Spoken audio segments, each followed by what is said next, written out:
Silenció también a Jesús. Sí.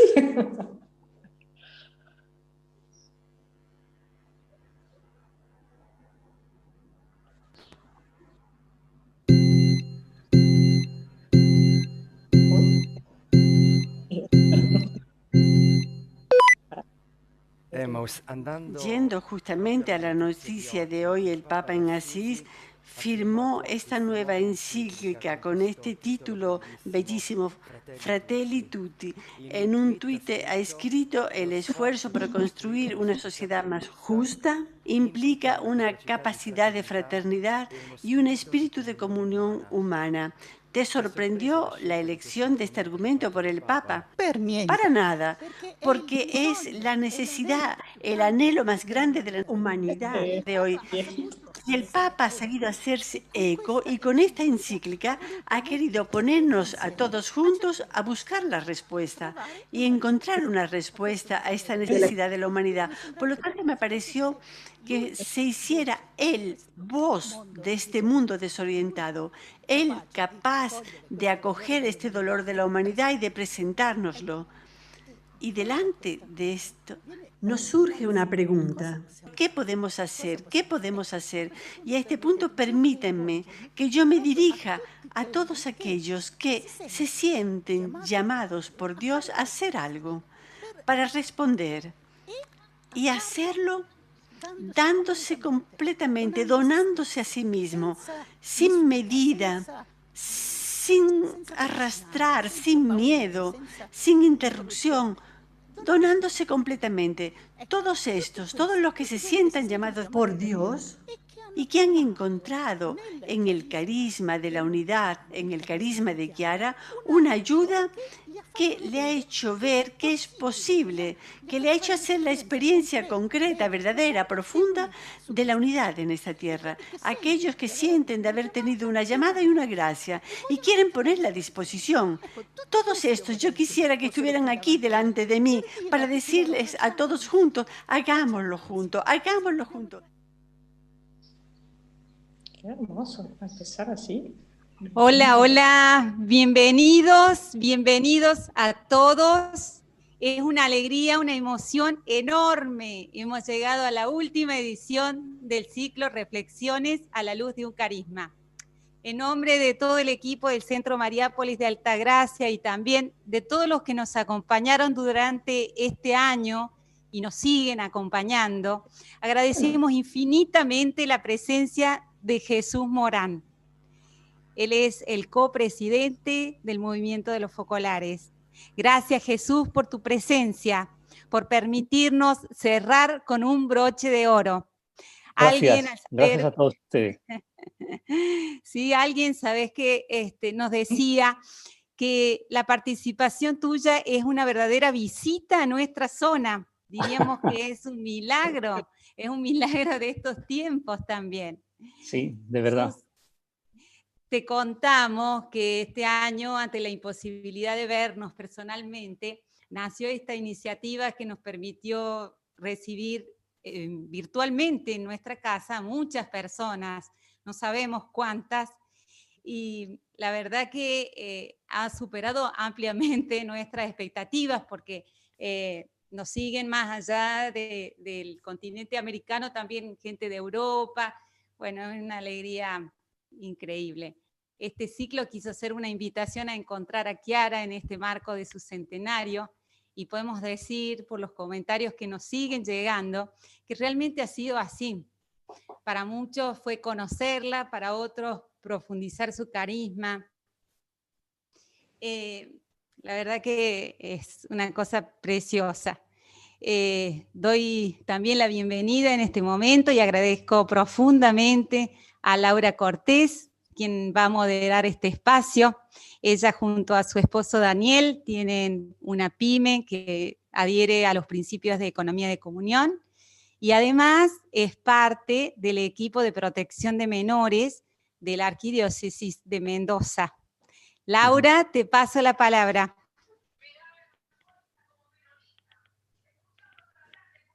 Hola Sonia, ¿qué tal? Hola a todos, buenas tardes. Gracias por invitarme nuevamente a ser parte de este espacio de reflexión.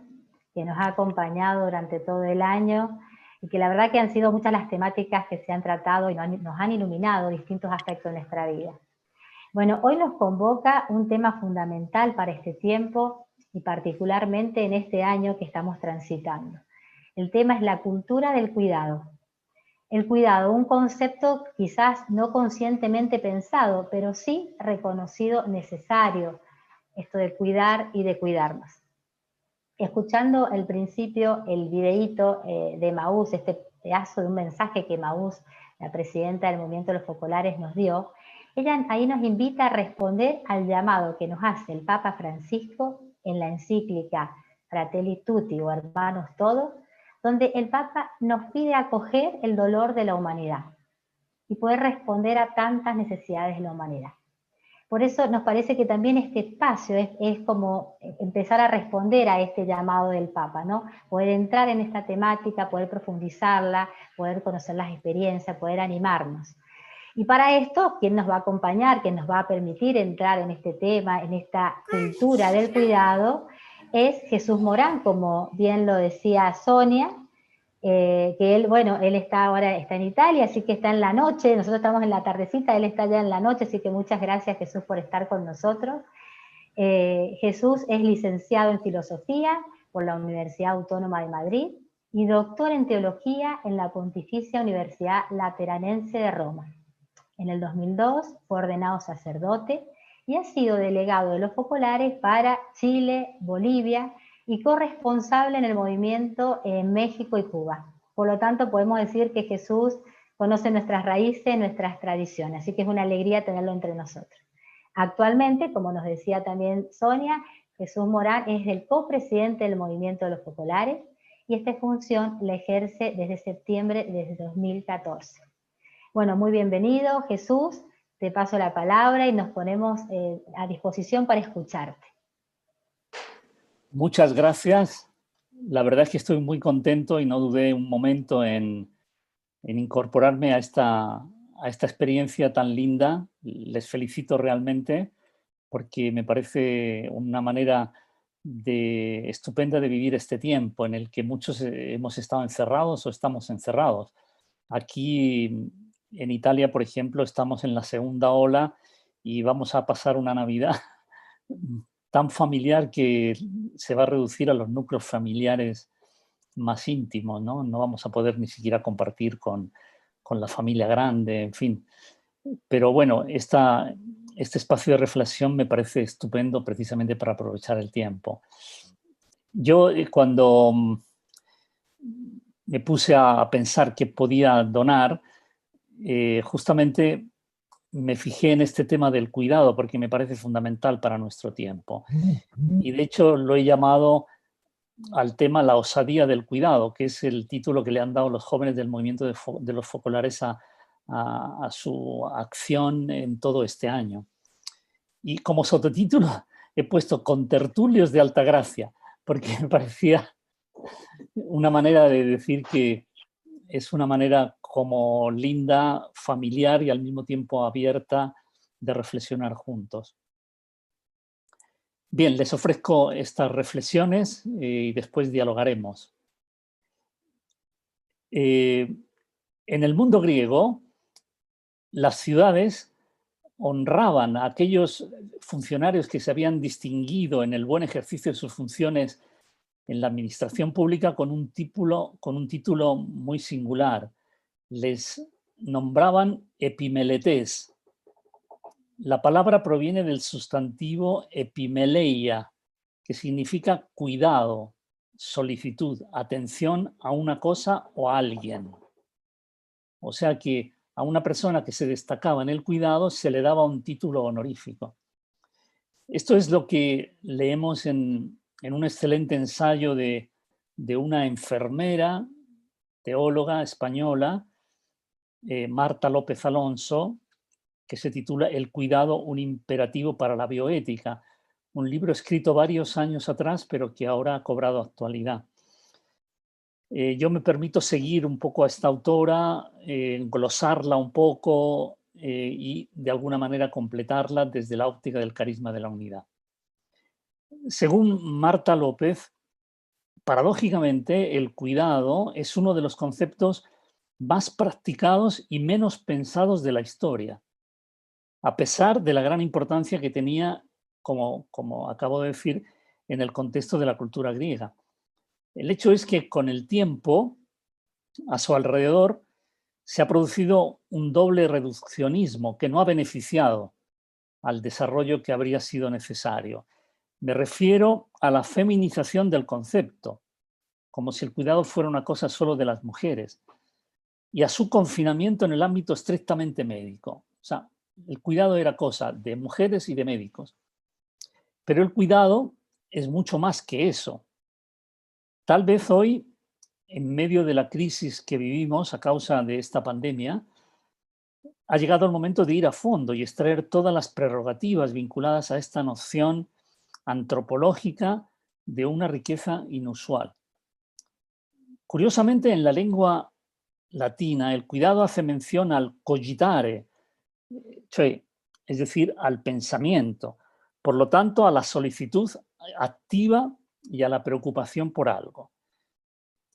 Pero tenemos que ir a la cultura griega antigua para encontrar toda la riqueza semántica de la palabra que traducimos por cuidado, precisamente como decía epimeleia.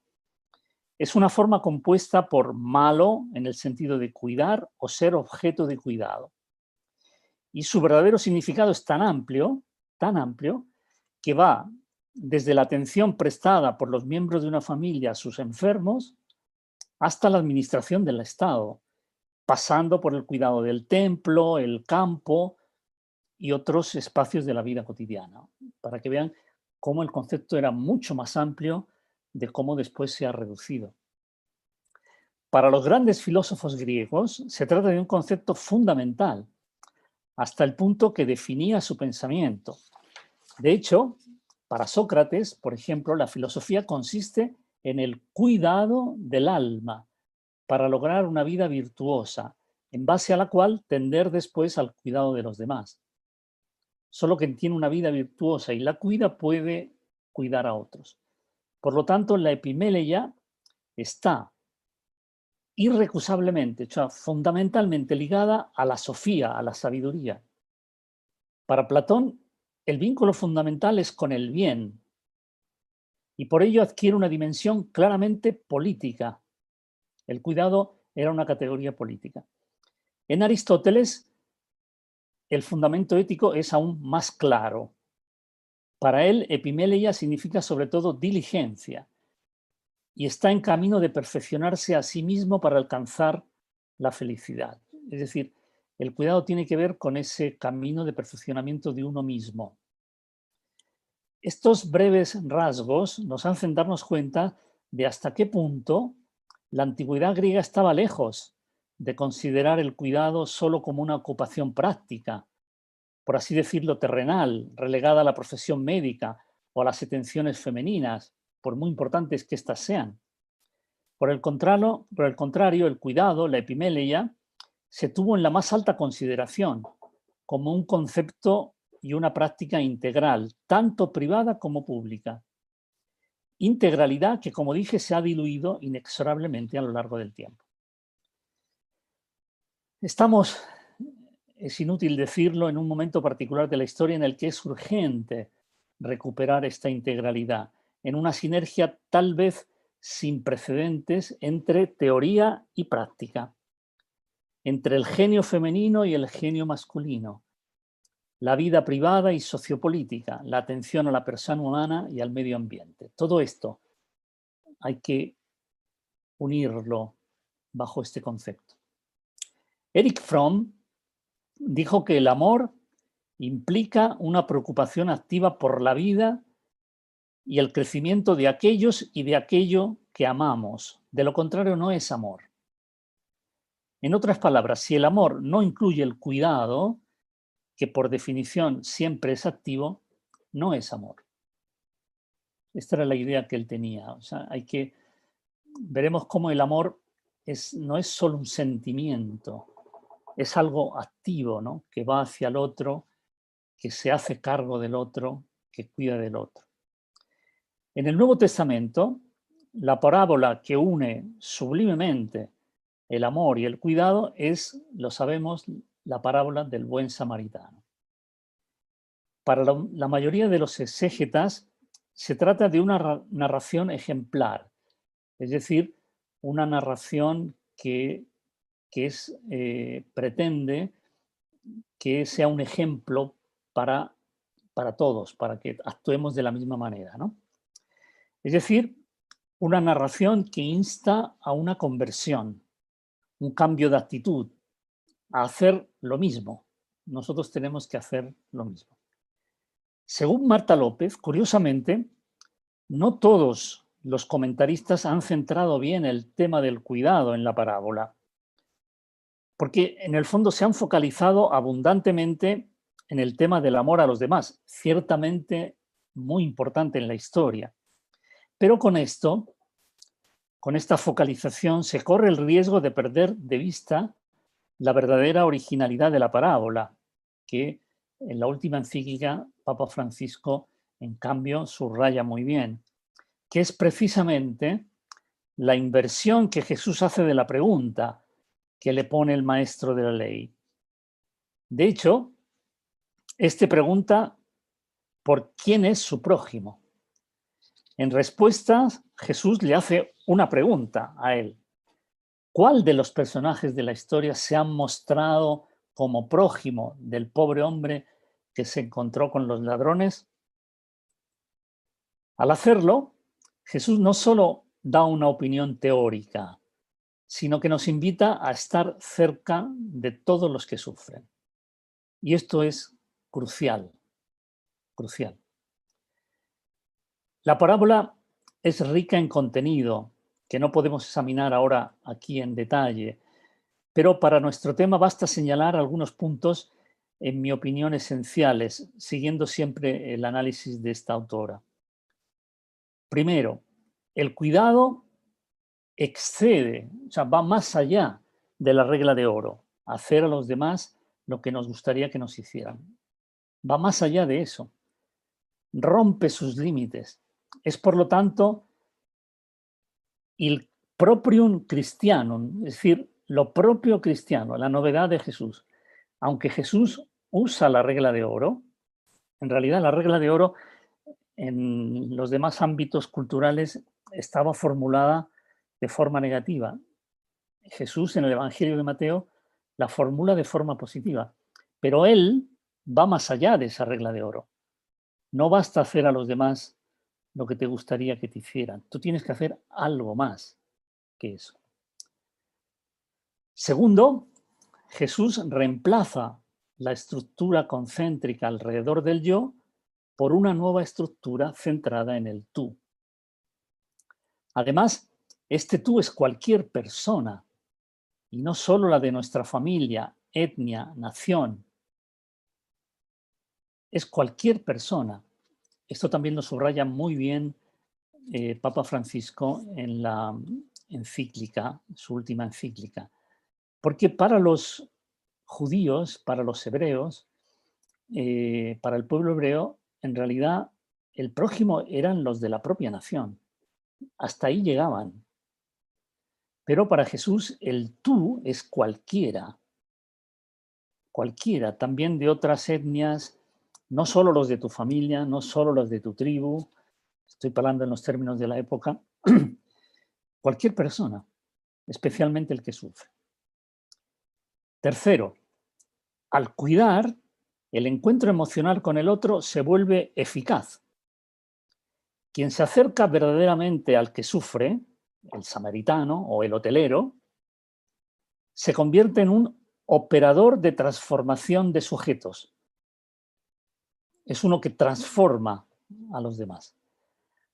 Un operador frente a aquellos, por desgracia muchos, que son operadores de deficiencias, como son los bandidos, el levita, el sacerdote. O sea, hay quien opera transformando al otro y quien opera haciéndolo más deficiente, incluso de lo que es. Uno que está sufriendo, sufre todavía más, porque es abandonado, ¿no? Entonces, hoy día, efectivamente, el calibre de las personas se mide en esto. ¿Quién es operador que transforma al sujeto, por ejemplo, al quien sufre, lo ayuda a superar su sufrimiento concretamente, o quién en cambio lo hace sufrir todavía más? Operador de transformación, operador de deficiencia. Cuarto, el cuidado es universal. Jesús acorta, o más bien elimina la distancia entre lo sagrado y lo profano. De hecho, no es una casualidad que quien actúa como operador de transformación no pertenezca a ninguna de las clases importantes del pueblo hebreo. No es un levita, no es un sacerdote, es un samaritano. O sea, podríamos decir un laico y encima denigrado, un herético. Entonces Jesús elimina todo esto. Es decir, es como decir, porque uno podría pensar, bueno, el cuidado es cosa de los religiosos, es cosa de quien tiene un ministerio. No, no. Para Jesús, poniendo el ejemplo del buen samaritano, es cualquiera. Es más, todos estamos llamados a ser verdaderamente operadores de transformación. Otro punto, el cuidado no solo tiene un presente, sino que también tiene un mañana. De hecho, el samaritano no solo actúa en el presente, además prevé el futuro. Esto es increíble en la parábola. O sea, él paga los gastos y después dice que volverá al albergue por si hay que pagar algo más. Es decir, no solo actúa en el presente puntualmente, ¿no? Con este amor, el cuidado no se reduce a algo puntual, sino que implica y conlleva continuidad. Esto es muy importante para todos nosotros que alguna vez sentimos el deseo de hacer algo. Y a veces nos quedamos en acciones puntuales. Esto es lo que se llama asistencialismo.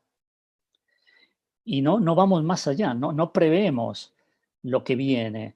En cambio, el ejemplo que nos da el samaritano es uno que se ocupa en el presente muy concretamente de quien sufre y encima prevé lo que pasará después. Esta es la verdadera obra social. Por último, casi lo acabo de decir, el cuidado raya en lo hiperbólico. Es decir, el samaritano hace mucho más de lo que parece necesario.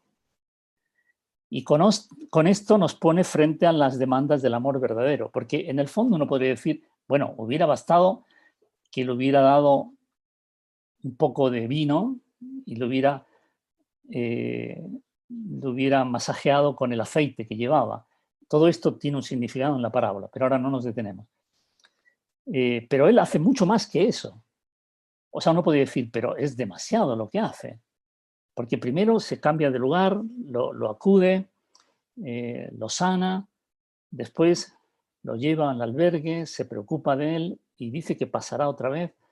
Es un poco exagerado, parece, el buen samaritano, pero ahí se ve hasta dónde llega verdaderamente el amor.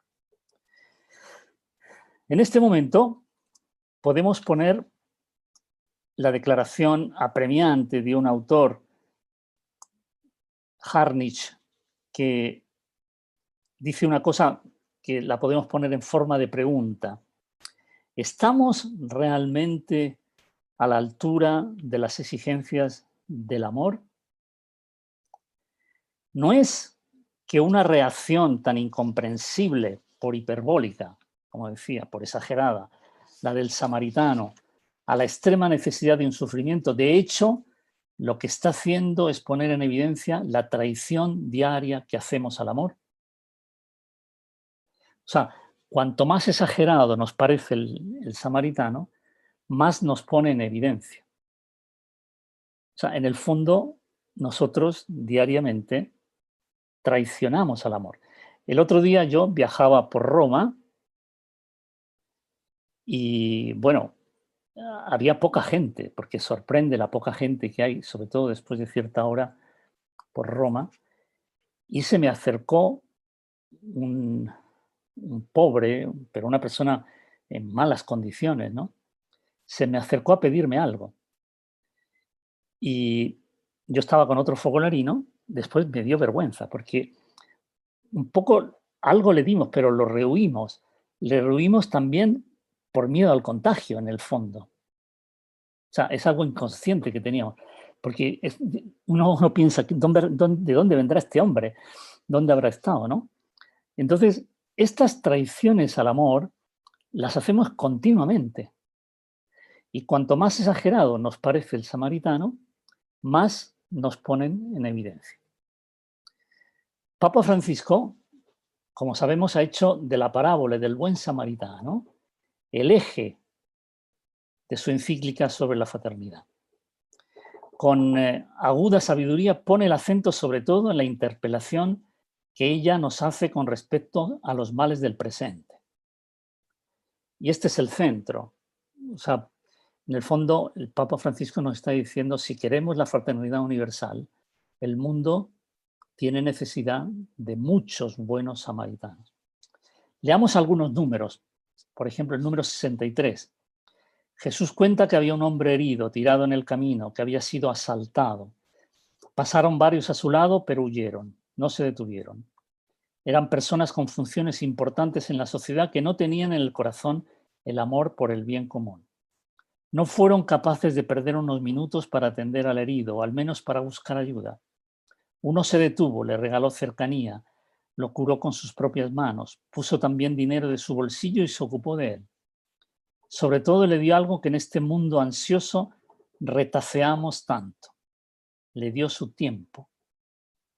Seguramente él tenía sus planes para aprovechar aquel día según sus necesidades, compromisos o deseos, pero fue capaz de dejar todo a un lado ante el herido y sin conocerlo lo consideró digno de dedicarle su tiempo. A mí esto me golpea profundamente porque uno de mis problemas es que nunca tengo tiempo. Y entonces me cuesta muchísimo encontrar el tiempo. Pero cuando tú estás de frente a uno que sufre, no puedes permitirte de regatearle el tiempo. Y el Papa Francisco, el número 24, pregunta, ¿con quién te identificas? Esta pregunta es cruda, directa y determinante. ¿A cuál de ellos te pareces? Nos hace falta reconocer la tentación que nos circunda de desentendernos de los demás, especialmente de los más débiles. Digámoslo, hemos crecido en muchos aspectos, aunque somos analfabetos, en acompañar, cuidar y sostener a los más frágiles y débiles de nuestras sociedades desarrolladas. Nos acostumbramos a mirar para el costado, a pasar de lado, a ignorar las situaciones hasta que éstas nos golpean directamente. Saltamos unos cuantos números, 67. Esta parábola es un icono iluminador, capaz de poner de manifiesto la opción de fondo que necesitamos tomar para reconstruir este mundo que nos duele. Ante tanto dolor, ante tanta herida, la única salida es ser como el buen samaritano. Toda otra opción termina o bien al lado de los salteadores o bien al lado de los que pasan de largo, sin compadecerse del dolor del hombre herido en el camino. La parábola nos muestra con qué iniciativas se puede rehacer una comunidad a partir de hombres y mujeres que hacen propia la fragilidad de los demás, que no dejan que se erija una sociedad de exclusión, sino que se hacen prójimos y levantan y rehabilitan al caído para que el bien sea común. Al mismo tiempo, la parábola nos advierte sobre ciertas actitudes de personas que solo miran a sí mismas y no se hacen cargo de las exigencias ineludibles de la realidad humana. Es muy fuerte lo que dice el Papa aquí, muy interpelador, porque quizá ninguno de nosotros se identificará con el salteador, con los salteadores. Pero, sinceramente, al menos yo muchas veces me veo en esos que pasaron de largo, que no quisieron mirar. Y uno dice, ¿qué será más grave? Leo todavía dos números más. El 68, el relato, digámoslo claramente, no desliza una enseñanza de ideales abstractos, lo decía antes, ¿no? ni se circunscribe a la funcionalidad de una moraleja ético-social. Nos revela una característica esencial del ser humano tantas veces olvidada. Hemos sido hechos para la plenitud que solo se alcanza en el amor. No es una opción posible vivir indiferentes ante el dolor. No podemos dejar que nadie quede a un costado de la vida. Esto nos debe indignar hasta hacernos bajar de nuestra serenidad para alterarnos por el sufrimiento humano. Esto es dignidad. Hay un autor español, Javier Gomá, es un gran filósofo moral, que dice que la dignidad se entiende cuando no se ve. Es decir, nosotros pensamos en la dignidad del ser humano cuando vemos un ser humano pletórico, decimos, en realidad se pone mucho más de manifiesto frente a aquellos que la han perdido. O sea, cuando estás frente a un hombre tirado en la calle que no sabes por qué está ahí, o alguien, sí, abandonado, es entonces cuando te golpea eso, la dignidad. Es cuando piensas en la dignidad del ser humano. O sea, cuando se pierde. Es una bofetada que te da la dignidad. Entonces, bueno, efectivamente, lo único posible, lo único éticamente posible frente a estas situaciones es indignarse, que es justamente como hacer apelación a ese sentido de la dignidad que quizá no hayamos perdido del todo. Finalmente leo el número 81. La propuesta es la de hacerse presentes ante el que necesita ayuda sin importar si es parte del propio círculo de pertenencia. En este caso, el samaritano fue quien se hizo prójimo del judío herido. Para volverse cercano y presente, atravesó todas las barreras culturales e históricas. La conclusión de Jesús es un pedido. Tienes que ir y hacer lo mismo. Es decir, nos interpela a dejar de lado toda diferencia y ante el sufrimiento volvernos cercanos a cualquiera. Entonces ya no digo que tengo prójimos a quien debo ayudar, sino que me siento llamado a volverme yo un prójimo de los otros. He querido tomar estos párrafos, estos números de la encíclica porque, como todos sabemos, es el centro. La palabra del buen samaritano es el centro de la fraternidad que Papa Francisco nos está explicitando. En el fondo, Jesús es el buen samaritano, que nos dice que hay un Padre, que nos ama a todos, pero precisamente por eso, ese Padre tiene predilección por los que más sufren y espera de nosotros que seamos buenos samaritanos. El cuidado, pues, la epimeleia griega, se está convirtiendo en los últimos tiempos en un principio ético de fundamental importancia. Como he dicho anteriormente, este concepto, tanto más practicado cuanto poco pensado, a juicio de esta gran pensadora española, tiene la virtud de romper dualismos que han perdurado por siglos en el pensamiento occidental, de manera particular el dualismo entre lo femenino y lo masculino. O sea, todos estamos llamados a cuidar, entre lo racional y lo emotivo. O sea, no hay que tener quién sabe qué emotividad para cuidar del otro. No es que hay que conmoverse frente a uno que sufre para ayudarlo. Hay que ayudarlo, simplemente. Entre lo racional y lo emotivo, entre lo clínico y lo social, entre el cuerpo y el alma. Hay que cuidar el cuerpo y hay que cuidar el alma. El cuidado, al contrario de lo que tales reduccionismos sostienen, es un concepto integral que tiene una profunda dimensión antropológica, política y ecológica. En este sentido, el cuidado mira a lo que dignifica al hombre y lo engrandece. A todo lo que dignifica y engrandece. Me permito ampliar. Por ello, mientras desenmascara la amplia difusión del descuido en la cultura de la indiferencia hacia el otro que nos domina se convierte en un importante factor de transformación social. El cuidado no es ideológico, sino un principio moral de enorme radicalidad que interpela las conciencias, más aún en estos tiempos de crisis antropológica que la pandemia del coronavirus ha puesto de manifiesto. Desde la óptica de su puesta a punto intelectual, porque, como decíamos antes, se ha pensado poco el cuidado, se ha practicado mucho, pero se ha pensado poco. Precisamente a raíz de su carácter integral e inclusivo, el cuidado exige inter- y transdisciplinariedad. Hay que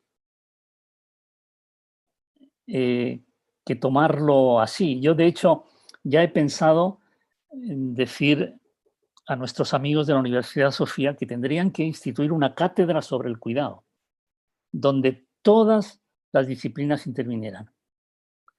Mencionábamos más atrás su enraizamiento en la gran filosofía griega. Hoy debemos decir que aquella vida filosófica que preconizaba Sócrates contiene también la cultura científica, porque hoy las ciencias tienen que ponerse al cuidado, no tanto de la persona y no tanto al servicio de un desarrollo tecnológico hecho para superhombres, ¿no? Contiene la cultura científica y se extiende hasta lo sagrado y lo trascendente. Por lo demás, es insoslayable afirmar desde el punto de vista estrictamente teológico que la categoría del cuidado apela a la comprensión trinitaria de Dios. En efecto, en ella podemos vislumbrar en filigrana la imagen de Dios, Padre, Madre, guardián de su pueblo y atento a su dolor. Primero. Segundo, la figura del Hijo samaritano de todos los que sufren. Y tercero, el ícono del Espíritu, receptor y garante del cuidado del Hijo sobre la humanidad. Por eso bien puede acogerse la propuesta de Marta López de considerar el cuidado como un lugar teológico a través del cual verificar la autenticidad de la vida de la fe. Digo una cosa ahora que es interesante a mi modo de ver, y es que el cuidado no se ocupa solo de la fragilidad humana. No se trata de cuidar solo porque somos vulnerables o solo cuando hay sufrimiento. Bien entendido, en cambio, el cuidado informa la vida humana en todas sus dimensiones, como hemos subrayado. Su primogenitura, dice Marta López, en el marco del amor no es beligerante, sino dialogante para su realización, junto con la misericordia, la ternura, la benevolencia, la justicia, la munificencia, la magnanimidad y la prudencia. Por todo ello, representa un extraordinario campo común de acción para creyentes y no creyentes. Esta es una de las cosas más interesantes, porque en el cuidado estamos todos, no importa qué fe tengamos. Esto es un campo de acción formidable que nos pone a todos en el campo de batalla, ¿no? Es decir, hoy día tenemos que hacernos cargo los unos de los otros, especialmente de los que más sufren, y lo tenemos que hacer todos, juntos. Y aquí, efectivamente, nada nos divide. Nada nos divide. La espiritualidad de Chiara Lubich, la espiritualidad de la unidad, es, a mi modesto modo de ver, una espiritualidad del cuidado a 360 grados. Hay un punto en lo que ella definió como el arte de amar, a saber, el hacerse uno, que reúne en sí todas las prerrogativas del cuidado. El hacerse uno más profundo, como decía Chiara. Un texto suyo extraído de una palabra de vida del año 2000 lo ejemplifica. Dice Chiara, en realidad, ¿qué significa amar?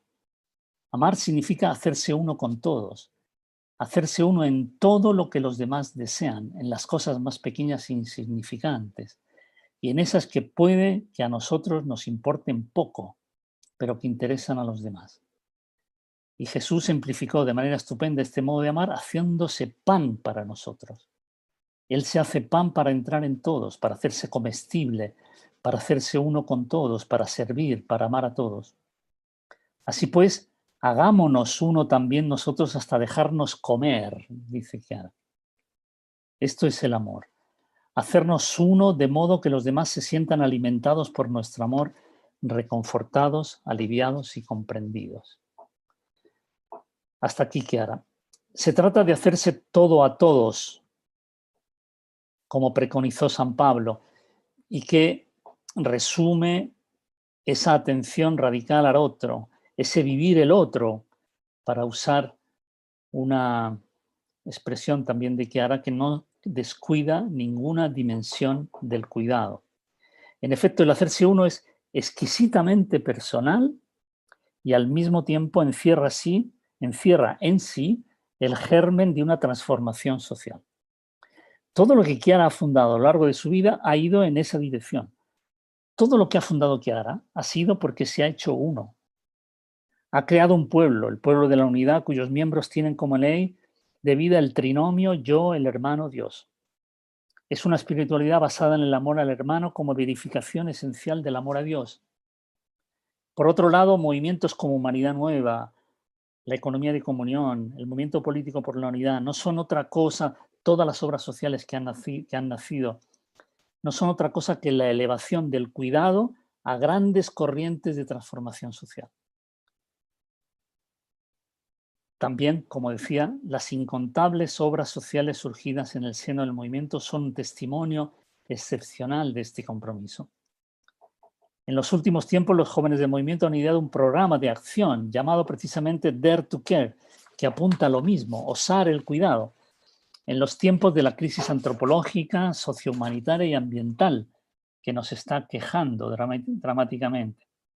Se trata de suscitar todo tipo de acciones que sean una respuesta a la exigencia de hacerse cargo del otro, sobre todo en los que más sufren, haciendo del cuidado y del cuidar un programa que dé sentido a la vida y nos ayude a superar esta crisis. Estamos cerca de la Navidad. Yo creo que esta Navidad deberíamos vivirla en esta óptica. No puede ser una Navidad cualquiera, porque es la primera Navidad que vivimos en tiempos de una pandemia universal. Si realmente queremos vivirla bien, tendríamos que vivirla desde la óptica del cuidado. No tendríamos que pensar a la cena del 24, a tantas cosas. Tendríamos que pensar a todos los que sufren. O sea, Jesús nació para ellos. Y la invitación siguiente que nos hace Chiara Lubich en un escrito del año 73 puede ayudarnos a vivirla en el espíritu del cuidado con toda su proyección personal y social. Quiero terminar con este texto de Chiara. Si la Navidad nos recuerda hasta qué punto Dios nos ha amado, esto es, hasta hacerse uno de nosotros, resulta fácil comprender que la lógica de su amor le haga estar siempre interesado en nuestras cosas y deseoso de seguir viviendo en cierto modo entre nosotros, compartiendo nuestras alegrías y nuestros dolores, las responsabilidades y las fatigas, y sobre todo ayudándonos como hermano nuestro. Él no se conformó con hacerse presente cada vez que nos reunimos solemnemente para la celebración de la Eucaristía, o estar presente de otras formas, como en la jerarquía o en su palabra, sino que quiere estar siempre con nosotros. Y le bastan 2 o 3 cristianos. Ni siquiera hace falta que sean ya santos.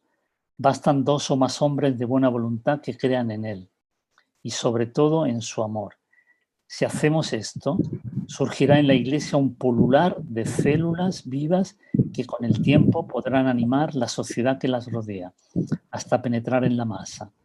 Entonces esta, impregnada del Espíritu de Cristo, podrá cumplir mejor el designio de Dios sobre el mundo y dar un impulso decidido a la revolución social, pacífica, pero incontenible, con consecuencias que jamás nos hubiéramos atrevido a esperar. Si Cristo histórico sanó y sació almas y cuerpos, Cristo místicamente presente entre los cristianos sabe hacer otro tanto. Si Cristo histórico, antes de morir, pidió al Padre la unidad entre sus discípulos, Cristo místicamente presente entre los cristianos la sabe realizar. Si tenemos hombres unidos en el nombre de Cristo, mañana podremos ver pueblos unidos. Creo que, como acabo de decir, esta Navidad tiene que ser una Navidad que tenga este sentido. Si queremos vivirla bien. Si no, creo que no estaremos a la altura de los tiempos. Pueden ser pequeñas cosas, pero tenemos que tener presente sobre todo aquellos que más están sufriendo en estos tiempos. Entonces sí que celebraremos una linda Navidad. Yo creo que la única moralmente aceptable. La única moralmente aceptable y que nos permite vivir estos tiempos como Jesús los viviría, ¿no? Así que, bueno, estas son las reflexiones que les dejo ahora para después, para el diálogo, pero creo que antes hay algunas experiencias que escuchar. Gracias por haberme escuchado. Gracias, Jesús, realmente por todo lo que nos has compartido. Nos has hecho un recorrido desde el significado semántico del cuidado y hemos entrado en esta cultura, en este concepto, ¿no? A mí me impresionó muchísimo todo, digamos, pero cuando decís esto de estar cerca de todos los que sufren, la verdad que me quedo como con este concepto, ¿no? Y también estar atento que es cualquier otro, ¿no? Cualquier otro el que sufre y que estamos todos llamados a esto. Pero te quiero decir, bueno, también te leo los agradecimientos. Nos están escuchando por Zoom más de 90, 99 puntos, y también por YouTube nos están siguiendo de Paraguay, de Uruguay, de Perú, de México, de Costa Rica, de Chile, de Argentina, de prácticamente todas las provincias de Argentina, el sur nuestro, y bueno, te nombraría todas las provincias, pero para no demorarme en eso. Claramente por la temática y claramente porque queríamos escucharte, porque es un regalo enorme que nos puedas estar haciendo esta reflexión. Y también acá dice, gracias Jesús Morán por tu presencia en este tema tan importante. Bueno, saludos desde Mendoza. Gracias Jesús por tu sinceridad, es un gran valor. Otro dice, no dejar a nadie al costado de la vida, cuánto por hacer. Te están viendo algunos, dice, estamos viendo el video con el paciente que estoy cuidando como acompañante terapéutico o cuidador domiciliario. Este tema es fundamental para poder considerarlo a la luz del carisma de la unidad. Otro te comenta, quizás el hecho de no mirarnos, ha hecho que toda nuestra sociedad esté en una constante crisis social, económica, de valores y tanto más. Realmente un tema para seguir reflexionando. Acá te dicen también, mil gracias Jesús, una conversión para ser verdaderos samaritanos. Una Navidad atenta al cuidado de los que más sufren. ¡Qué desafío! Pero bueno, ahora también, como decía Jesús, vamos a compartir algunas experiencias, justamente aquellos que ya viven esta nueva cultura del cuidado, que también se ponen a disposición del otro, que también se ocupan del otro. Entonces, es un video que vamos a compartir primero, es de Miguel Tavares, que él es licenciado en enfermería, y entonces nos cuenta cómo vive su profesión. Compartimos entonces este video.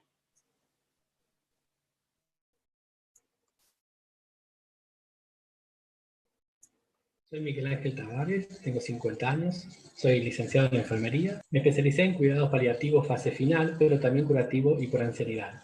Actualmente tengo un paciente de 95 años que está muy bien, incluso desde el aspecto cognitivo, pero tengo otro más joven que está en su etapa final. Entonces una cosa que aprendí con la experiencia es que ese ser que miro es un ser sagrado. Por eso trato de ser muy cuidadoso, sin descuidar su historia, su familia. Hay todo un cuidado completo, holístico, va más allá de la creencia del paciente. Por un lado está la parte de la enfermería profesional, pero en el caso de uno de los pacientes que ahora me pidió el cuidado no solo físico, sino el cuidado de acompañamiento emocional y espiritual. Esta persona me dijo, no creo en Dios, pero necesito a alguien que me acompañe a transitar esta etapa y descubrir esto que puede ser que esté, pero que yo no lo he desarrollado. Entonces yo voy muy despacio, hago preguntas cuidadosamente, y doy mucho tiempo a la respuesta. Trato de que las personas trabajen con su Dios interior. Uso así la palabra porque muchos saben que existe un ser supremo. Evalúan su vida y sienten la necesidad de profundizar este aspecto antes de dejar esta tierra y pasar a otro plano. Por otra parte, es importante trabajar mi interioridad. Son muy sinceros y si estoy ansioso se dan cuenta. Entonces tengo que bajar un cambio. Por lo general son pacientes oncológicos, por lo tanto son demandantes. Tengo que trabajar mi paciencia y no perder la paz. Siempre que entro a una habitación, tengo en cuenta la sacralidad. Me viene la imagen del tabernáculo. Estoy delante de alguien que es muy sagrado. Y en este sentido, es el cuerpo de Jesús que estoy cuidando. Es ese Jesús sufriente y abandonado que me regala la posibilidad de cuidarlo. Mi trabajo es por recomendación, entonces por lo general tiene una idea previa de cómo trabajo. Pero no obstante les digo que yo me incorporo al cuidado, porque ellos ya como familia son un equipo. Tal vez mi presencia trae algo para ayudar, pero sin dejar de lado los aportes de ellos. Muchas veces me encuentro con familias que quizás están completamente desunidas, y el trabajo ahí es uno a uno, buscando que ellos se puedan acercar entre sí. Se dan experiencias siempre muy lindas. Recibo mucho de mis pacientes, pero primero tengo que saber en qué fase se encuentra, porque tal vez está en la fase de no aceptación del diagnóstico. Entonces uno tiene que acompañar desde la pregunta, pero no dar respuesta inmediatamente. Por ejemplo, vos qué pensás sobre lo que estás viviendo, y busco mucho espacio para que la persona pueda expresar todas sus emociones. Puede pasar que el médico tal vez haya sido un poco fuerte cuando le dio el diagnóstico, y las personas piensan que se van a morir inmediatamente. Entonces le digo, puede ser que tu vida está cercana a la muerte, pero el médico no tiene la última palabra. ¿La tiene Dios o ese ser más grande que tú crees dentro tuyo, tu Dios interior? Y se abre la posibilidad de que el paciente tenga el deseo de analizar, revisar en su vida aquello sobre lo que le gustaría pedir perdón. Yo les digo siempre que aprovechen ese espacio también a los familiares. Entonces, también él aprovecha a aconsejar tal vez a sus hijos. Las personas le piden perdón, aunque si no hubiese caso necesario. Y también se siente ese momento muy felices, tanto el paciente como sus familiares. Se dan sanaciones muy profundas. He podido acompañar a muchas personas. Estoy frente a algo muy sagrado. En muchos casos he generado empatía tan profunda que los pacientes me eligen para morir con ellos, porque me dicen que les transmito serenidad. Y ahí también les digo que no soy yo, sino que es Dios que me la da. Y me pasa algo fisiológico, porque siento lo mismo que el paciente está sintiendo. Es muy fuerte. Empiezo a sentir que mi corazón late más fuerte de lo normal. Miro a la persona porque veo en ella que se produce algo muy grande. Y la pregunta es, ¿estás por partir? ¿Estás por partir? Algunos pueden responder, otras no. Pero su cara es como si se transfigurara. Es muy sagrado ese momento. Yo tengo que estar muy atento. Es como si el paciente estuviera entre el cielo y la tierra, como en un despegue. Por eso tengo que ser cuidadoso de no entorpecer ese momento sagrado. Un paciente que cuidé también, cuadripléjico, le habían dicho que moriría en 6 días. Él tenía 55 años, hijo adolescente y una esposa que cuando la encontré estaba emocionalmente destruida. ¿Quién te dijo que te vas a morir en 6 días? La médica no tiene la última palabra, le dije, los médicos no tienen la última palabra. Le aclaré sin ser creyente, le hablé de un ser superior que tenía la última palabra, que quizás ese tiempo se extendía y que no podía dejar de vivir ese momento con plenitud. Le pregunté qué le gustaría hacer, entre otras cosas, y me dijo cebarle mate a mi esposa. Las manos todavía las podía mover.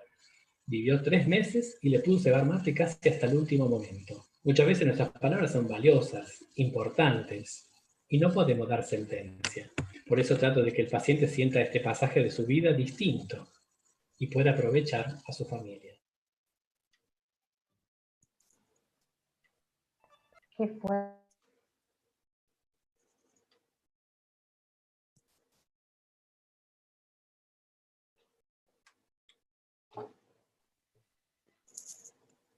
Activa el micrófono, Laura, por favor.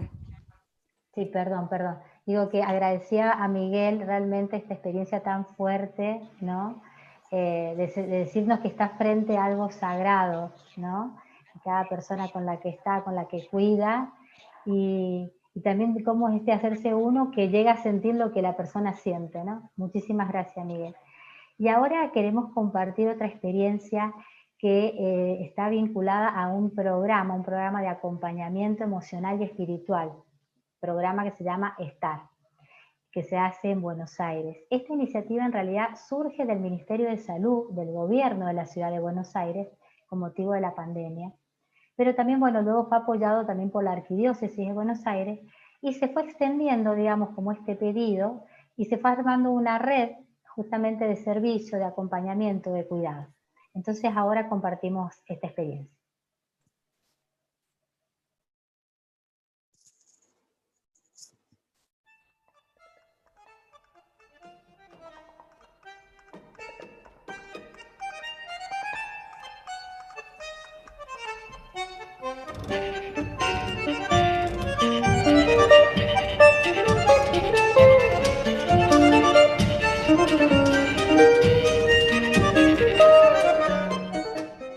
Con la llegada a nuestras tierras del coronavirus, miembros internos de nuestro movimiento en nuestra zonita de Buenos Aires, entre ellos comprometidos y animadores de familias nuevas, se unen al programa STAR de acompañamiento emocional y espiritual para personal de la salud, familiares y enfermos de COVID-19.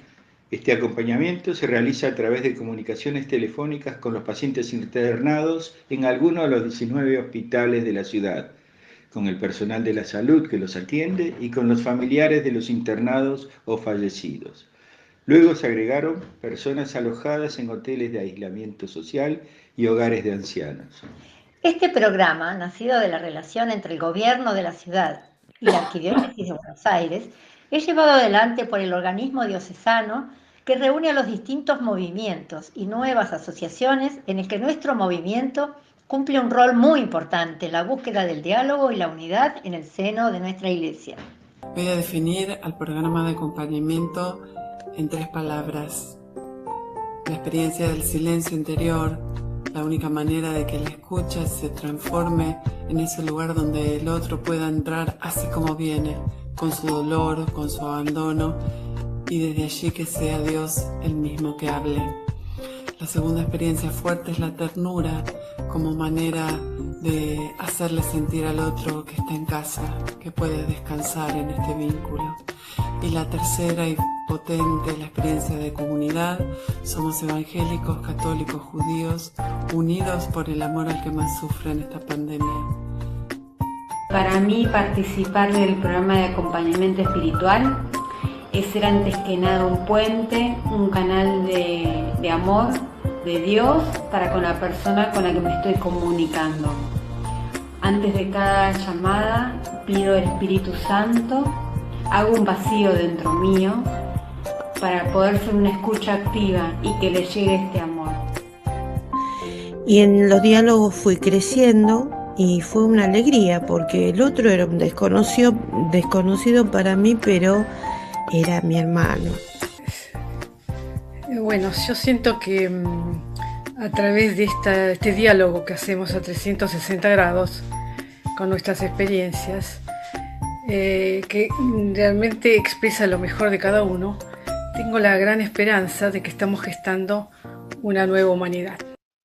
Asimismo, otras iglesias cristianas y también miembros de la comunidad judía se unen a este programa, con lo cual, además de su fin específico, nos permitió generar un diálogo ecuménico e interreligioso. Quisiera compartirles el caso de una mujer que perdió a su marido durante la pandemia y que luego de ser acompañada en la elaboración de su duelo y de esta pérdida, decidió que ella también quería sumarse para poder ayudar a otros y hacer también este acompañamiento personal. Ella es una rabina, es judía, y en este grupo se da un diálogo muy rico y muy fecundo, un diálogo interreligioso, donde ella nos comparte su ser judía y además ella hoy puede ayudar y acompañar a otros. Esta experiencia ya lleva más de 6 meses y ha acompañado a cientos de afectados por esta pandemia. Los 400 participantes de distintas confesiones ya realizaron más de 40.000 llamados telefónicos. Recientemente se está comenzando a replicar en otras zonitas de nuestro país, tal el caso de la zonita donde está ubicada la Mariápolis Lía, con la particularidad que allí nace por iniciativa de los animadores y comprometidos de familias nuevas. Desde este lugar al que Dios nos llamó y junto con toda la obra de María, vivimos por la fraternidad universal.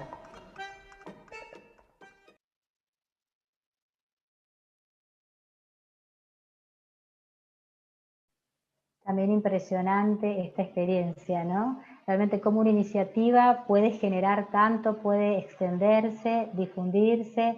Digo, no, acá no había límites ni de religión, ni de nada, era simplemente este deseo de ayudar y colaborar y acompañar al otro. Y ahora seguimos con otra experiencia más. Esta experiencia la comparte Javier Díaz de Chile, un joven de Chile, que él nos cuenta justamente que hace una iniciativa que está realizando con todos los adolescentes, tanto de América Latina como del Caribe, sobre la ecología.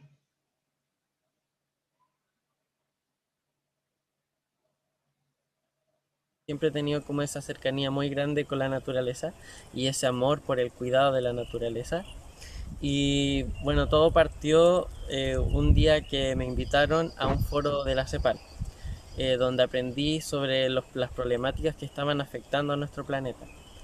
Y entonces yo dije que teníamos que hacer algo para poder cuidar el planeta, porque, o sea, lo estábamos matando y no nos podíamos quedar de brazos cruzados si teníamos esa información en las manos. Entonces ahí empecé a investigar más y conocimos distintas iniciativas nos decidimos a crear nuestro propio proyecto llamado Ecoeducación, el cual quiere responder a la problemática de que en nuestro colegio se desechaba mucha basura, que no nos gusta llamar basura, porque la idea es que nosotros nos hagamos cargo de nuestros residuos.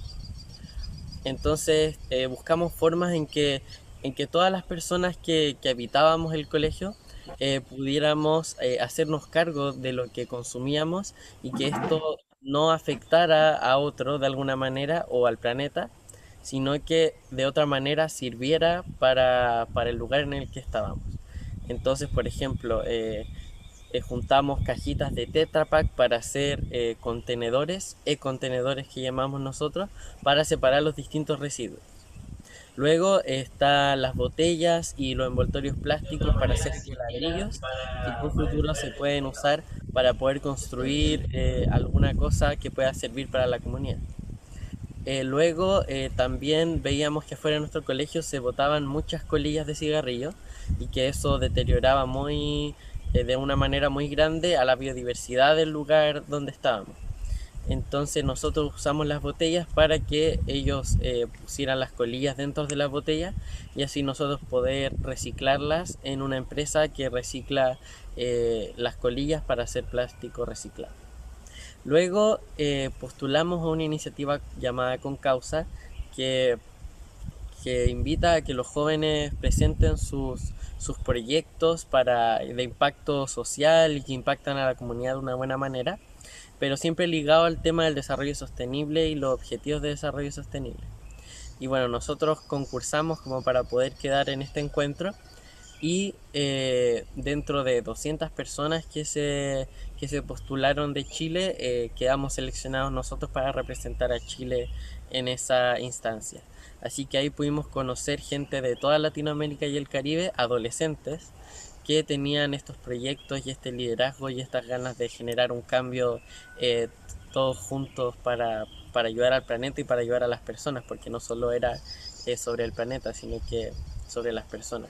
Y que al final está completamente ligado, porque si el planeta está bien, nosotros estamos bien, y si nosotros estamos bien, el planeta está bien.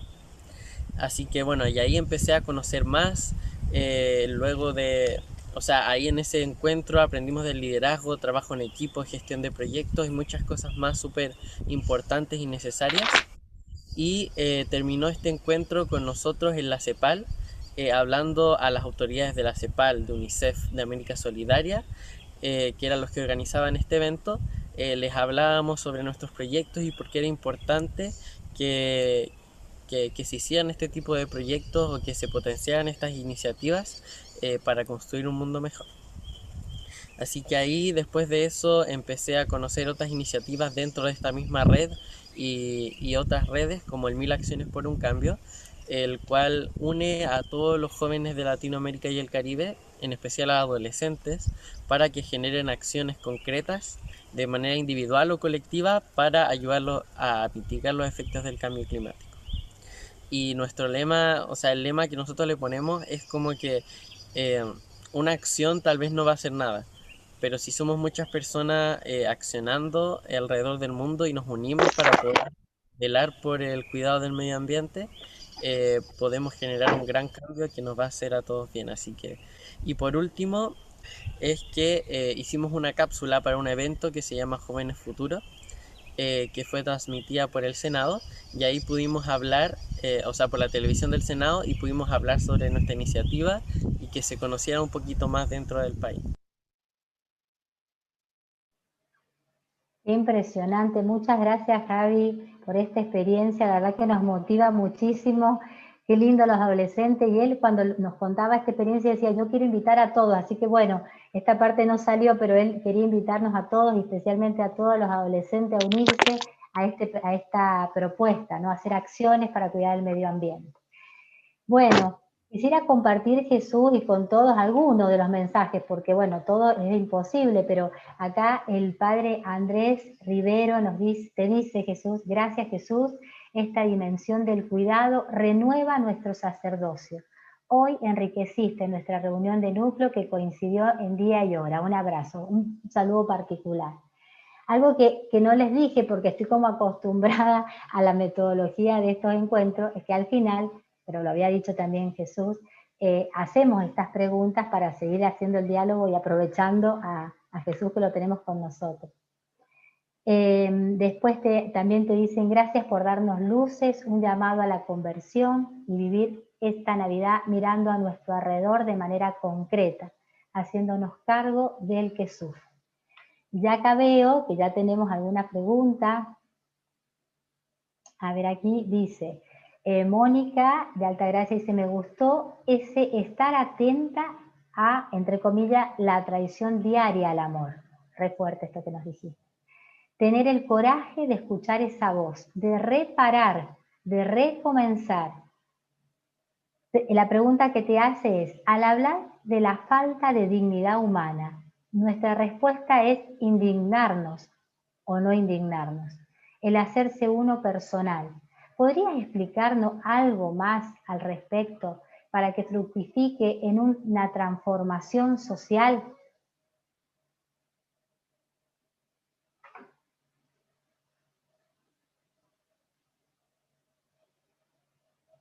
Ahora el micrófono. Ahí.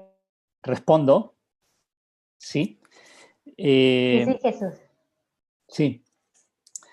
Efectivamente, la cosa más triste son esas traiciones diarias al amor que hacemos y que, bueno, menos mal que al menos nos damos cuenta para no volverlas a hacer.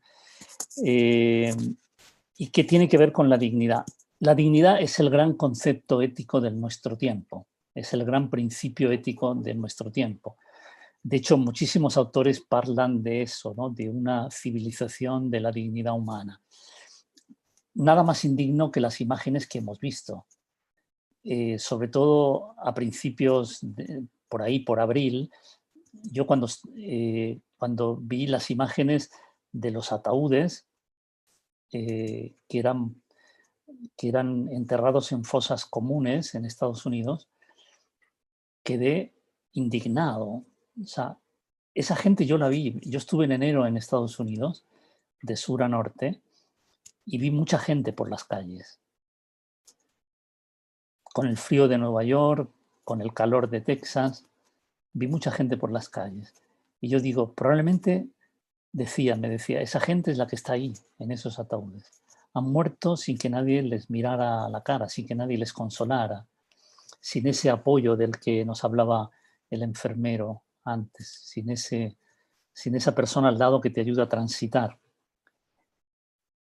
Eso es un golpe, una bofetada a la dignidad. O sea, nosotros no hemos, ningún hombre se merece vivir y morir así. Entonces, efectivamente, esa indignación no puede quedarse en un sentimiento. Tiene que concretarse en acciones concretas. Ya digo, no necesariamente grandes acciones. Como decía Javier, una mano junto con otra mano empiezan a cambiar algo. Entonces la indignidad se tiene que transformar, no en ideología, se tiene que transformar en acciones concretas que construyan lo contrario, es decir, una cultura del cuidado, un hacerse cargo de los demás. Es como decía Chiara cuando nacía el movimiento: dame a todos los solos, ninguno solo. Yo, que tengo padres ancianos, estuve con ellos todo el mes de julio y los gocé muchísimo, pero veía su sufrimiento de haber estado meses y meses encerrados. Pero ¿cuántos ancianos no han podido tener esa visita? Por lo tanto, es como decir, ¿yo qué podía hacer este verano sino eso? O sea, la indignación que me producía ver a los ancianos morir solos se tenía que transformar en algo concreto. Por lo tanto, aunque yo hubiera tenido oportunidad de irme a otros sitios y estar incluso con la gente de mi fogolar en una linda playa, yo decidí estar con mis padres, estar con ellos todas las vacaciones.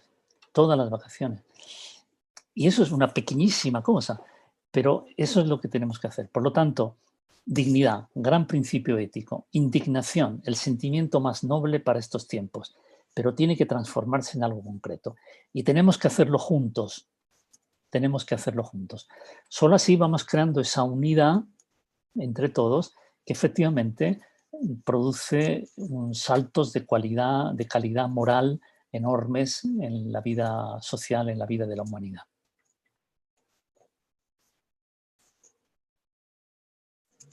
Gracias, Jesús.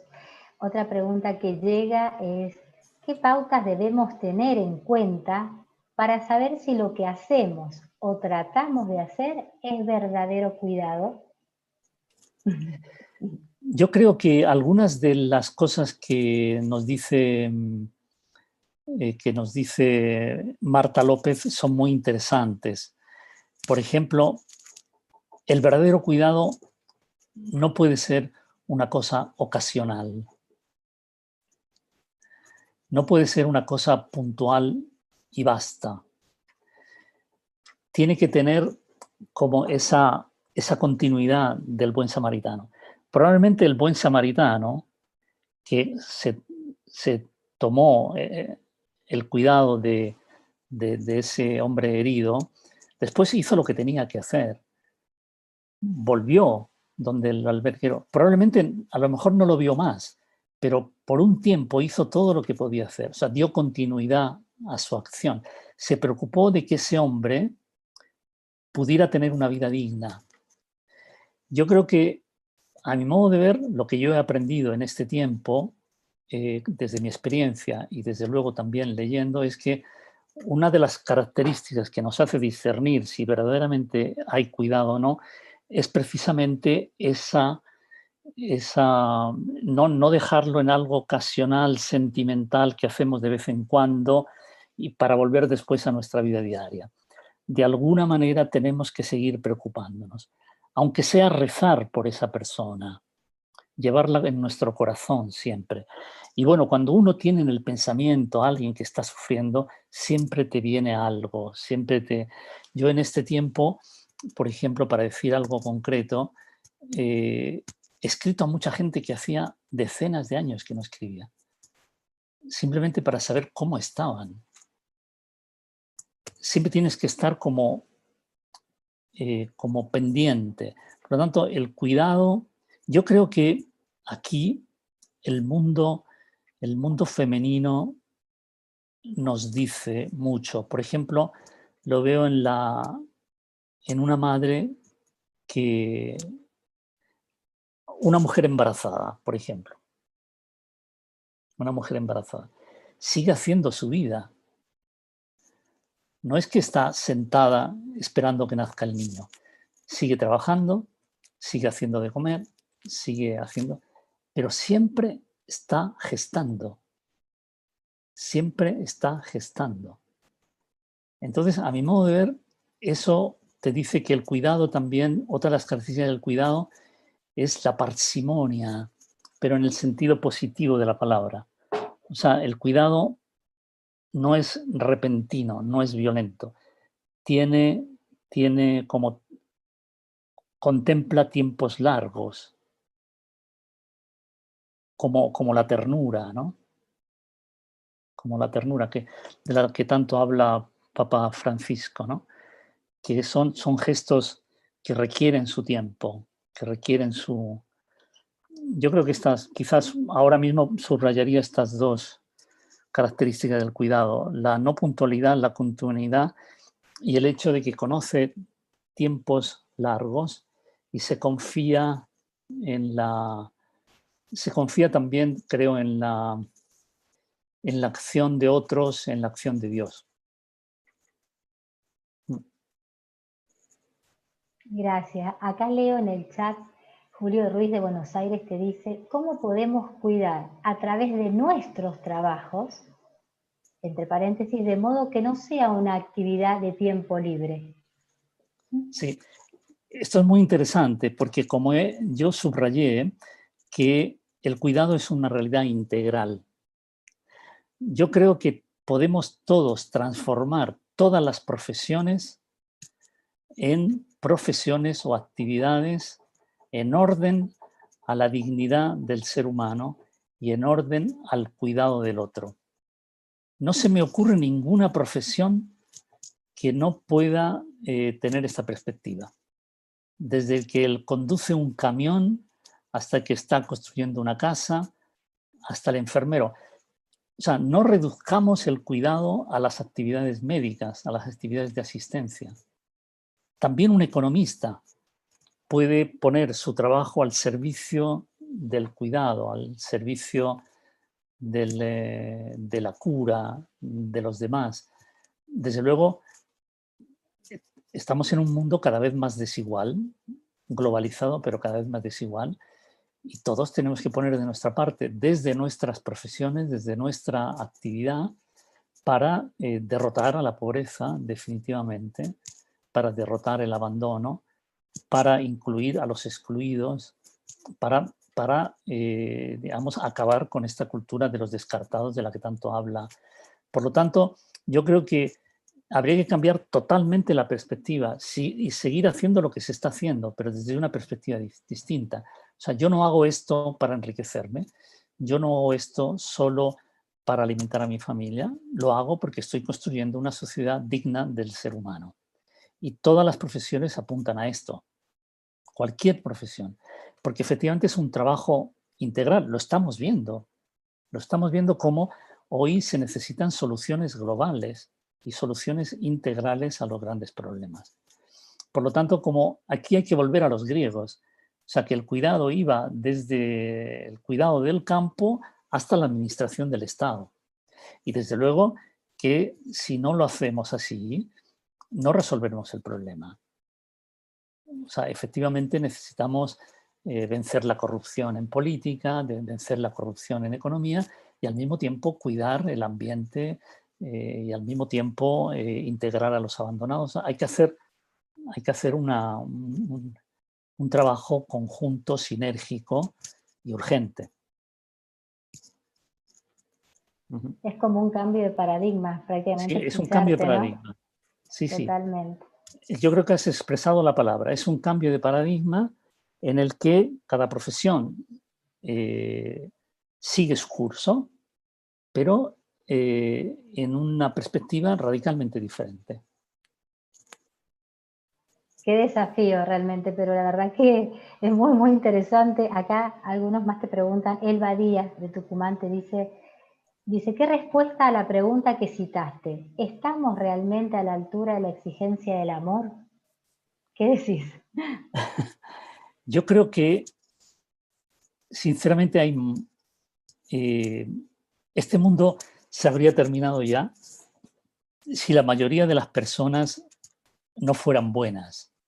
Lo digo así, de una manera muy simple. O sea, yo creo que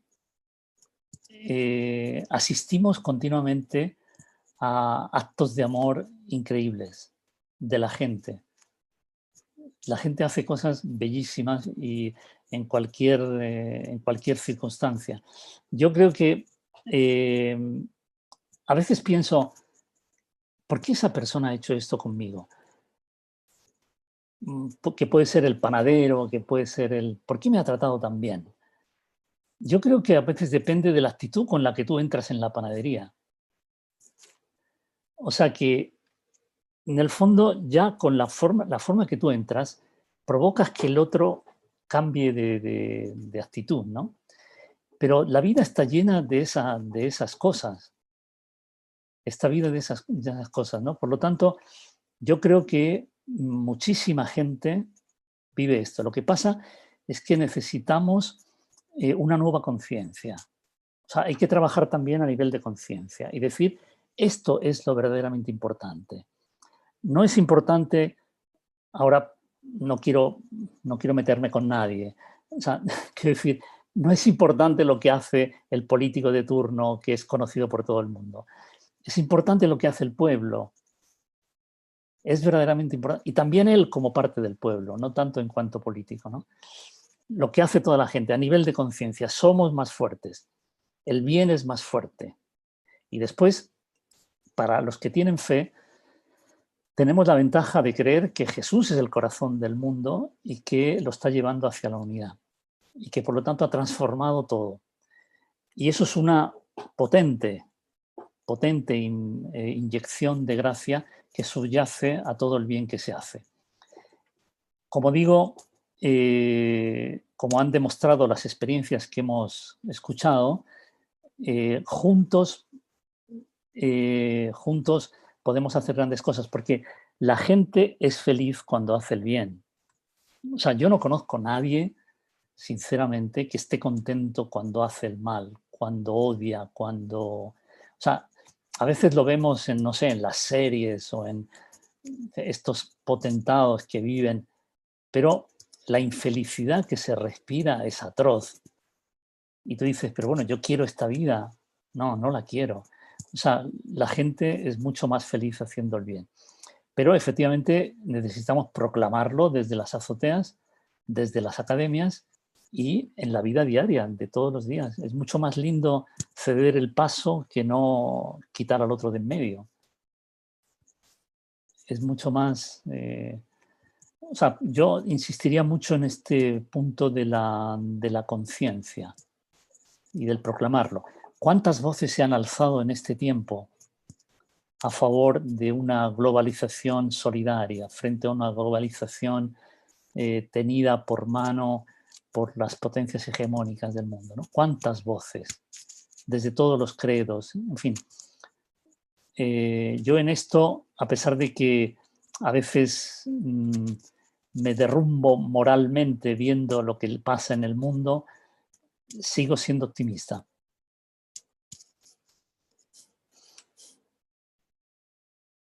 Qué bueno esto de seguir siendo optimista. Acá te preguntan, ¿cómo cuidar a quien no quiere ser cuidado y lo necesita? ¿Cómo hacer en ese caso? Yo creo que, como he dicho, el cuidado es un imperativo moral y hay que cuidar lo mismo. Aunque el otro no quiera, no hay que cejar en el empeño, en el compromiso. A veces nos encontramos en estas situaciones en que uno no se deja ayudar y no se deja cuidar. De todas maneras, por parte de nosotros no va a ser. Por parte de nosotros no va a ser. Por lo tanto, seguiremos intentándolo. Es verdad que a veces una buena retirada puede ser hasta benéfica para que el otro se dé cuenta de cuánto necesita el cuidado. Pero no puede ser una retirada frustrante, una retirada derrotada, de derrota, sino una retirada para volver apenas posible. Yo podría contar algunas experiencias, algunas sería un poco largo, ¿no? Incluso con algunas personas cercanas a mí, donde, por ejemplo, intentas ayudar, el otro rechaza la ayuda, te quita de su vida, pero tú sigues dentro, ¿no? Haces una intentona y vuelve a ir mal. Estoy contando una experiencia concreta, vivida por mí. Haces una intentona y vuelve a ir mal. Pides perdón porque a lo mejor has sido poco inteligente. Dejas pasar el tiempo y después de unos meses te llega un email donde dice gracias por haber estado a mi lado. Es decir, efectivamente, yo no quiero ayudar por ayudar para satisfacer mi ego o mi deseo de bien incluso, ¿no? Quiero ayudar porque el otro es importante para mí. Lo importante es que el otro lo sienta así. Como digo, te puedes retirar por un tiempo, pero tienes que seguir viviendo por esa persona. Qué bien. José Luis Díaz, todavía quedan preguntas. José Luis Díaz que te dice, es algo propio de este momento que estamos viviendo de la pandemia. Dice, en algunas zonas de Argentina se ha liberado la circulación con ciertos cuidados, pero parte de la sociedad considera que la pandemia va pasando y no es así. ¿Cómo podemos cuidar sin ofender, sin afectar al otro? Sí, yo creo que una de las características del cuidado es la responsabilidad. En estos tiempos hay que apelar mucho al sentido de responsabilidad. No podemos ser inconscientes. Aunque sentamos que las cosas van yendo mejor, hay que tener cuidado simplemente porque no sabes lo que va a pasar. No sabes si a lo mejor contagias a uno más débil que tú y que por lo tanto tu despreocupación crea un desastre a tu alrededor. Por lo tanto hay que actuar con muchísima responsabilidad. En ese sentido, la responsabilidad también es firme. También es firme. Yo lo veo, o sea, yo agradezco, por ejemplo, el otro día fui a un negocio que está aquí cerca de mi casa, que me conocen perfectamente. Fui a comprar algo. Me conocen de años. Se me olvidó la mascarilla y la empleada, que me conoce, me dijo, no te puedo atender. Y yo me quedé así, pero soy yo. ¿Cómo decir? Estoy a 300 metros de mi casa. Dice, no te puedo atender. Y yo me fui agradeciéndole. Tenía razón. O sea, efectivamente yo no llevaba la mascarilla. No importa que sepa quién soy yo. Entonces fue firme, firme. A mí, otro se podía haber ofendido, pero en este caso no tiene razón. Yo creo que cuando se trata de terceros, no podemos ceder. O sea, yo puedo, por ejemplo, decidir contagiarme. Como hemos visto algunas experiencias que han sido famosas aquí en Italia, ¿no? De una persona que en un ambiente muy particular abrazó a uno que estaba contagiado, porque necesitaba ese abrazo. Yo lo puedo decidir. Eso es moralmente aceptable. Decido contagiarme yo. Hay que tener cuidado en este tiempo porque después yo no vivo solo, ¿eh? Por lo tanto, pero bueno, podría decidirlo. Pero cuando se trata de terceros, yo no puedo ceder. No puedo aceptarlo. Entonces, esto es un principio moral que hay que tenerlo en cuenta. Tal cual, yo creo que toda esta experiencia de pandemia, de este tiempo en todo el planeta, ¿no? También nos ha hecho tomar conciencia que si yo me cuido, cuido al otro, ¿no? Esta conciencia nueva también de la responsabilidad que tenemos. O hablabas de responsabilidad moral también frente al cuidado. Bueno, prácticamente ya hemos llegado casi al final, de este encuentro. La verdad que los agradecimientos son un montón, sobre todo de que nos ha hecho entrar en esta temática, en esta cultura, en este nuevo paradigma, como nos decía. Y te agradecemos no solo por todo tu conocimiento, sino por todas las experiencias que has compartido por toda la vida. Sabemos que nos conocés bien, sabemos que nos querés mucho acá. Así que te sentimos parte, te agradecemos que hayas estado. También, digamos, no es un año particular, estamos al cierre del año, estamos en el Adviento, así que bueno, también es un momento especial para todos prepararnos también la Navidad, como nos decía, de esta manera, ¿no? Tiene que ser, como decías, otra Navidad, con otra conciencia, ¿no? Sí. Cuidar al hermano, cuidarnos. A ver, acá dice, bueno, no sé si queda algún mensajito más, sobre todo son de agradecimiento, ¿sí? Por todo lo que nos has compartido. Tu experiencia me ayuda a seguir adelante y no dejar de amar. La situación de anti-cuarentena también es Jesús abandonado. Sí. Y bueno, te agradecen profundamente y te agradecemos todos por todo esto que nos has donado, que nos has compartido.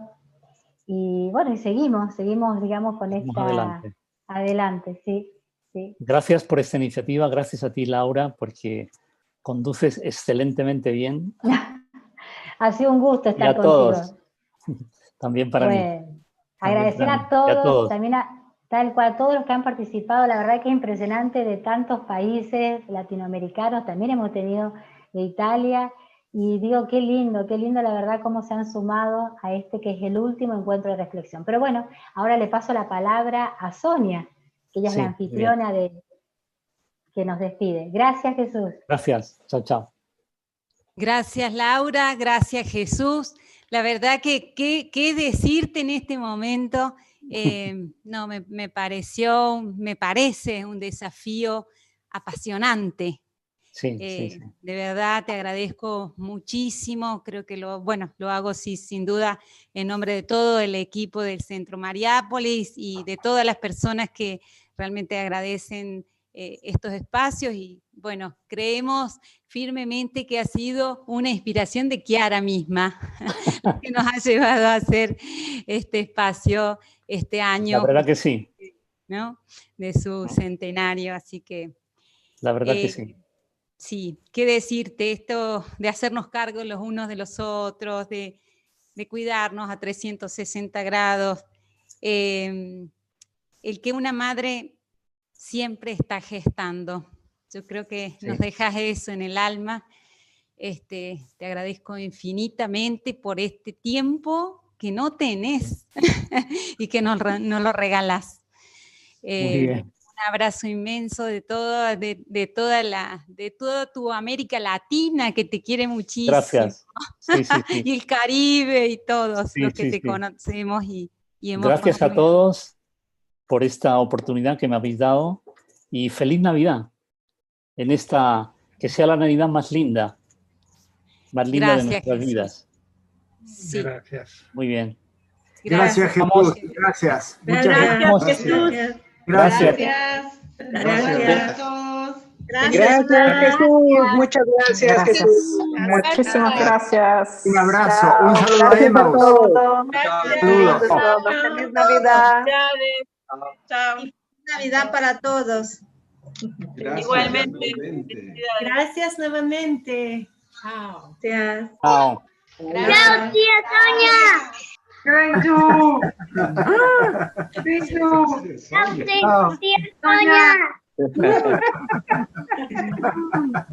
Chao. Chao.